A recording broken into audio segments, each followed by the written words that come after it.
Assalamualaikum warahmatullahi wabarakatuh. Kami dari kelompok 8 yang beranggotakan 2 orang, yaitu saya sendiri Revi Mariska dan teman saya saudari Resti Nuri Nenewati akan mempresentasikan materi yang diberikan oleh Ibu dosen pembimbing kepada kami, yaitu materi lanjutan dari kelompok 7. Di sini saya sebagai moderator dan pembaca pertama, kemudian pembaca kedua yaitu saudari Resti Nuri Nenewati. Baiklah, kita akan masuk ke materi. B. Bakat khusus merupakan kenyataan yang berlaku di mana-mana bahwa manusia berbeda satu sama lain dalam berbagai hal, antara lain dalam intelijensi, bakat, minat, kepribadian, keadaan jasmani, dan perilaku sosial. Ada kalanya seseorang lebih cekatan dalam satu bidang kegiatan dibandingkan dengan orang lain. Dalam bidang tertentu, ia mungkin menunjukkan keunggulannya dibandingkan dengan orang lain. 1. Pengertian bakat khusus. Guilford mengemukakan bahwa bakat itu mencakup 3 dimensi psikologis, yaitu dimensi perseptual, dimensi psikomotor, dan dimensi intelektual. A. Dimensi perseptual.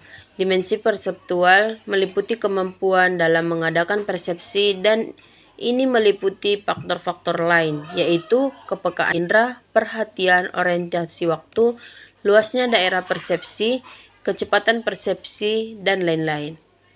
B. Dimensi psikomotor. Dimensi ini mencakup 6 faktor, yaitu kekuatan, impuls, kecepatan gerak, ketelitian, koordinasi, dan keluasan. C. Dimensi intelektual. Dimensi inilah yang umumnya mendapat sorotan luas. Dimensi ini meliputi 5 faktor, yaitu faktor ingatan yang mencakup faktor ingatan mengenai substansi, relasi, dan sistem. Yang kedua, faktor ingatan mengenai pengenalan terhadap keseluruhan informasi, golongan, hubungan-hubungan, bentuk atau struktur, dan kesimpulan. Yang ketiga, faktor evaluatif yang meliputi evaluasi mengenai identitas, relasi-relasi, sistem, penting tidaknya problem. Yang keempat, faktor berpikir konvergen. Yang kelima, faktor berpikir divergen. Bakat dapat diartikan sebagai kemampuan bawaan yang merupakan potensi yang masih dikembangkan atau dilatih. Kemampuan adalah daya untuk melakukan suatu tindakan sebagai hasil dari pembawaan dan latihan. Jadi, bakat adalah kemampuan alamiah untuk memperoleh pengetahuan atau keterampilan yang relatif bersifat umum atau khusus. Bakat khusus disebut juga talent. Pengertian bakat khusus atau talent di sini dimaksudkan seseorang yang mempunyai kemampuan bawaan untuk bidang tertentu. Yang kedua, jenis-jenis bakat khusus. Setiap orang mempunyai bakat-bakat tertentu, masing-masing bidang dan derajat yang berbeda-beda. Dalam prakteknya, hampir semua ahli yang menyusun tes untuk mengungkap bakat bertolak dari dasar pikiran analisis faktor seperti yang dikemukakan oleh Guilford. Menurut Guilford, setiap aktivitas diperlukan berfungsinya faktor-faktor tersebut. Yang ketiga, kaitan antara bakat dan prestasi. Bakat memungkinkan seseorang untuk mencapai prestasi dalam bidang tertentu, akan tetapi diperlukan latihan, pengetahuan, pengalaman, dan dorongan atau motivasi agar bakat dapat terwujud.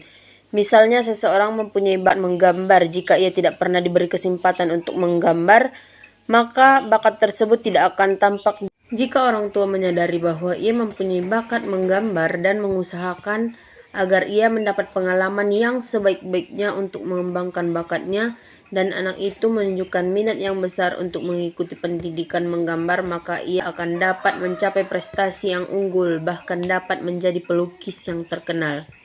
Yang keempat, faktor-faktor yang mempengaruhi perkembangan bakat khusus.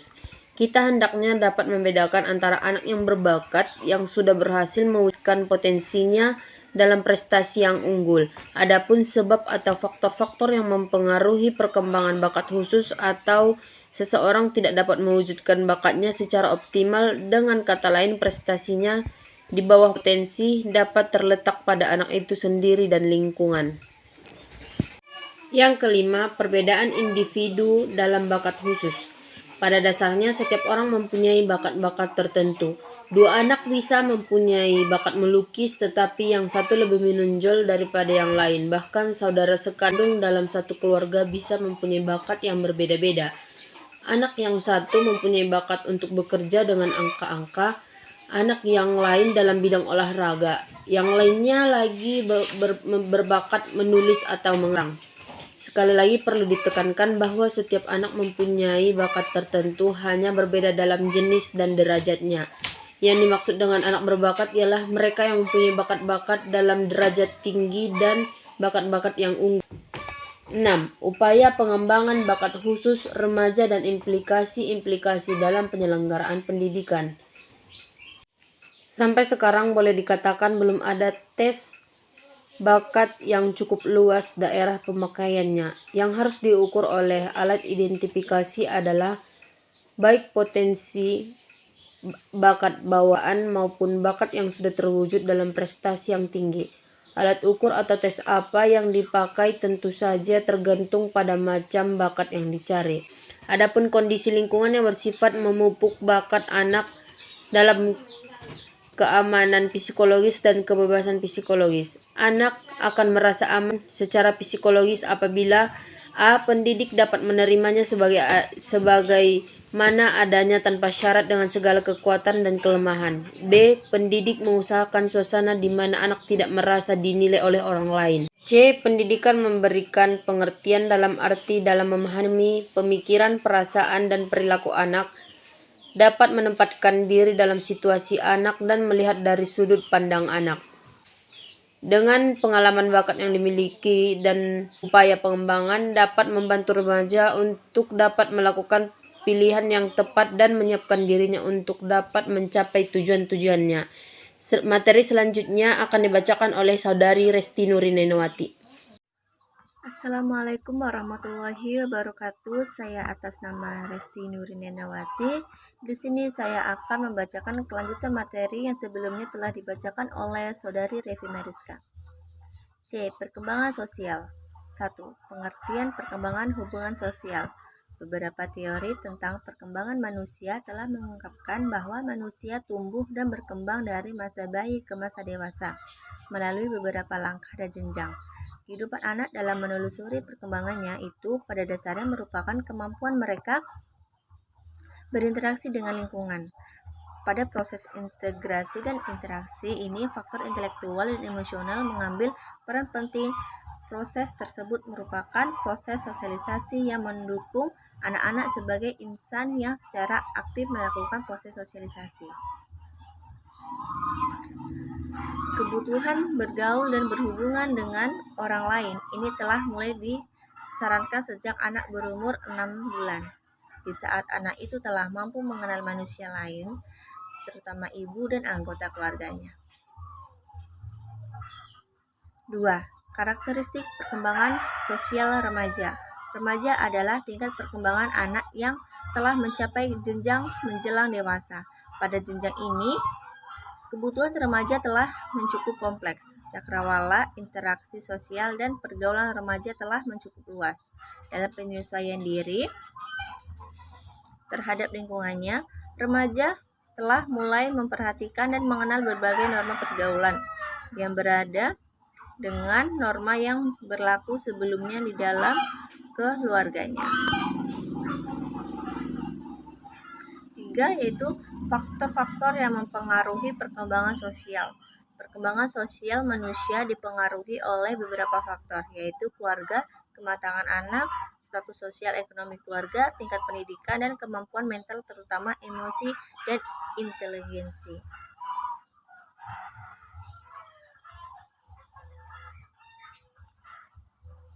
A.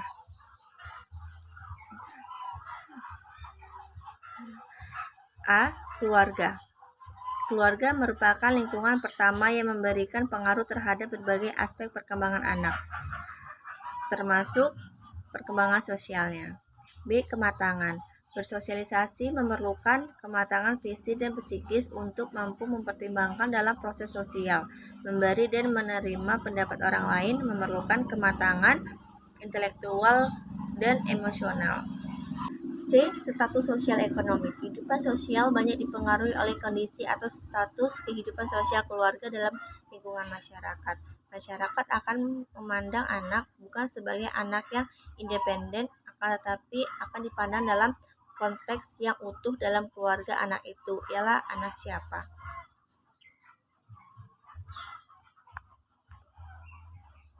Dan D. Pendidikan. Pendidikan merupakan proses sosialisasi anak yang terarah. Hakikat pendidikan sebagai proses pengoperasian ilmu yang normatif akan memberi warna kehidupan sosial anak di dalam masyarakat dan kehidupan mereka di masa yang akan datang. E. Kapasitas mental, emosi, dan inteligensi. Kemampuan berpikir banyak mempengaruhi hal seperti kemampuan belajar, memecahkan masalah, dan berbahasa. Perkembangan emosi seperti telah diuraikan di bab pertama berpengaruh sekali terhadap perkembangan sosial anak. Yang keempat yaitu pengaruh perkembangan sosial terhadap tingkah laku. Dalam perkembangan sosial, para remaja dapat memikirkan perihal dirinya dan orang lain.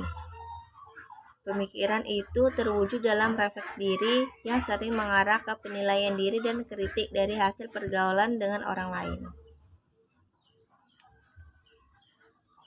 Di samping itu, pengaruh egosentris masih sering terlihat pada pikiran remaja. Yang pertama yaitu cita-cita dan idealisme yang baik, terlalu menitik beratkan pikiran sendiri tanpa memikirkan akibat lebih jauh dan tanpa menghitungkan kesulitan praktis yang mungkin menyebabkan tidak berhasilnya menyelesaikan persoalan. Yang kedua yaitu kemampuan berpikir dengan pendapat sendiri belum disertai pendapat orang lain dalam penilaiannya.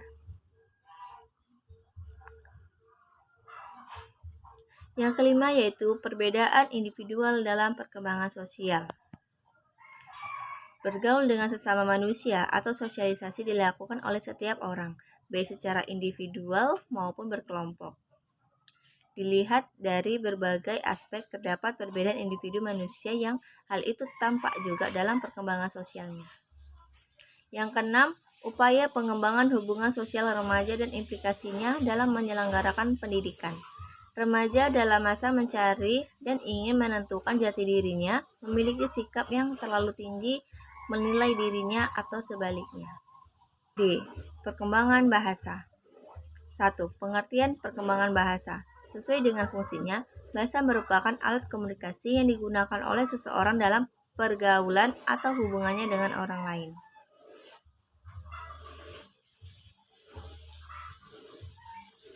Yang kedua, karakteristik perkembangan bahasa remaja. Bahasa remaja adalah bahasa yang telah berkembang. Anak remaja telah banyak belajar dari lingkungan dan dengan demikian bahasa remaja terbentuk oleh kondisi lingkungan.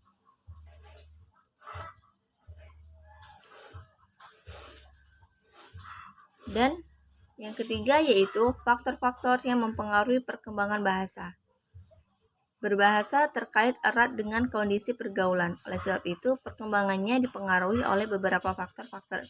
Itu adalah umur anak. Manusia bertambah umur akan semakin matang pertumbuhan fisiknya, bertambah pengalaman dan meningkatkan kebutuhan bahasa seseorang akan berkembang sejalan dengan perkembangan pengalaman dan kebutuhannya. Yang B, kondisi lingkungan. Lingkungan tempat anak tumbuh dan berkembang memberi andil yang cukup besar dalam berbahasa. Yang C, kecerdasan anak. Untuk meniru lingkungan tentang bunyi atau suara, gerakan, dan mengenal tanda-tanda memerlukan kemampuan motorik yang baik. D. Status sosial ekonomi keluarga. Keluarga yang berstatus sosial ekonomi baik akan mampu menyediakan situasi yang baik bagi perkembangan bahasa anak-anak dan anggota keluarganya. Kondisi fisik. Kondisi fisik di sini dimaksud kondisi kesehatan anak. Seseorang yang cacat, yang terganggu kemampuannya untuk berkomunikasi seperti bisu, tuli, gagap, atau organ suara tidak sempurna akan mengganggu perkembangan berkomunikasi dan tentu saja akan mengganggu perkembangannya dalam berbahasa. Yang keempat yaitu pengaruh kemampuan berbahasa terhadap kemampuan berpikir. Kemampuan berbahasa dan kemampuan berpikir saling berpengaruh satu sama lain. Bahwa kemampuan berpikir berpengaruh terhadap kemampuan berbahasa dan sebaliknya.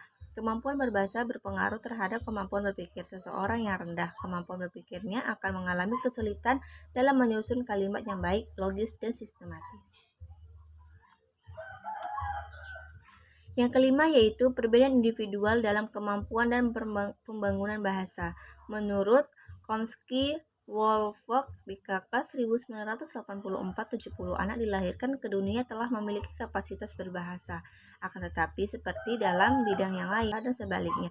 Kemampuan berbahasa berpengaruh terhadap kemampuan berpikir. Seseorang yang rendah kemampuan berpikirnya akan mengalami kesulitan dalam menyusun kalimat yang baik, logis, dan sistematis.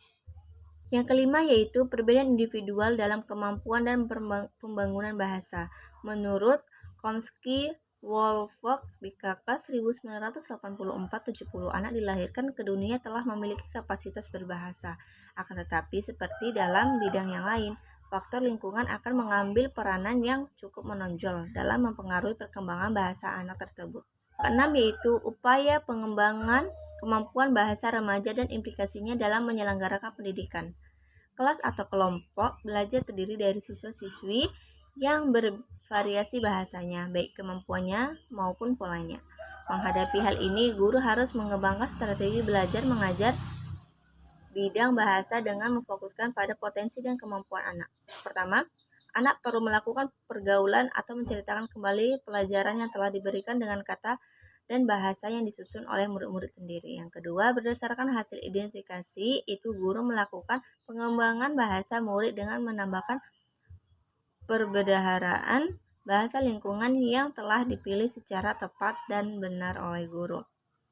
Perkembangan bahasa yang menggunakan model pengekspresian secara mandiri baik lisan maupun tulis dengan mendasarkan pada bahan bacaan akan lebih mengembangkan kemampuan bahasa anak dan membentuk pola bahasa masing-masing. Sekian dari saya, terima kasih.